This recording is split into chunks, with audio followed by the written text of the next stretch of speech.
Comment করে জানাও তোমাদের কেমন লাগলো।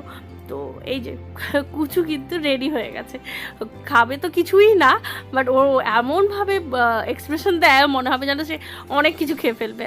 আর ওই যে লেবু খাওয়াটা সে শুরু করে ফেলেছে, লেবু খেতে খেতে খেতে খেতে ও ডান্সও করছে, লেবু খাচ্ছে আর কেঁপে যাচ্ছে।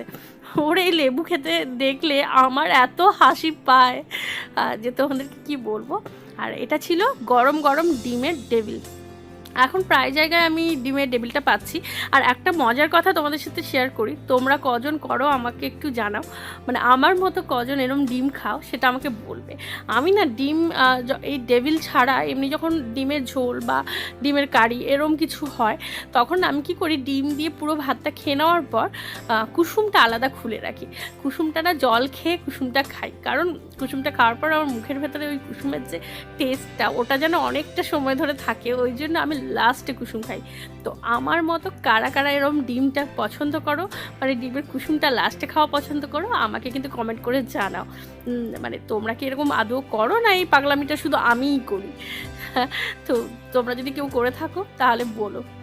আচ্ছা, আজকের মেনুতে ফ্রাইড রাইস চিলি চিকেন তো তোমরা ফার্স্টেই দেখলে, এত ফ্রাইড রাইস চিলি চিকেন দিয়েছিল যে মানে আমি মোটু ছোটু বলেই আমাকে প্রায় কিন্তু ফ্রাইড রাইস চিলি চিকেন ভাত একটু বেশি বেশি করে অফার করা হয়। হ্যাঁ, তো সত্যি কথা ফ্রাইড রাইস চিলি চিকেন কার না ভালো লাগে বলো, আমিও একটু নিয়েই নেই। আর এই মাছের পিসটা দেখেছো, এত বড় সাইজের মাছের পিস, আমি না দেখে ভাবছিলাম তাহলে মাছটা কত বড় হতে পারে আর মাছের মাথাটা কত বড় হতে পারে, মানে এই প্লেটটার আকারে কি মাথাটা হবে, মানে আমার আইডিয়াই নেই। তো সেটাই আমি বলছিলাম। আর টেস্ট নিয়ে তো আমার কোনো কথাই হবে না, এখানে প্রত্যেকটা আইটেম এত ভালো টেস্টি ছিল যে তোমাদেরকে কি বলবো।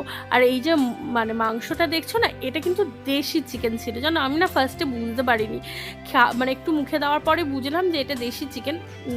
মানে এত সুন্দর গন্ধ বেরিয়েছিল, মাটনকে হার মানিয়ে দিচ্ছিল। আর আমাদের এখানকার দেশি চিকেন এত টেস্টি হয়, এত টেস্টি হয়, মাটনও মানে কি বলবো, মাটন কেউ খেতে চাইবে না, এত সুন্দর হয়। তো আমার তো খুবই ভালো লেগেছিলো। আর কুচিকে দেখেছো একটা দুটা মানে এক দু দানা করে ভাত ফ্রাইড রাইস খাচ্ছে, তারপরে তার এক্সপ্রেশন দিচ্ছে বিশাল বড়, মানে প্রচুর খেয়ে নিয়েছে। আর এই গরমে না দইয়ের ব্যবস্থা এখানটা ছিল, পাঁপড় দিয়ে দই খেতে খুব ভালো লাগে। মানে আমার না পাঁপড় দিয়ে চাটনি খাওয়ার থেকেও পাঁপড় দিয়ে দই খেতে আমার ভীষণ ভালো লাগে। আর এখানটা না আইসক্রিমের পরিবর্তে যে দইটা করেছে এটা সব থেকে ভালো।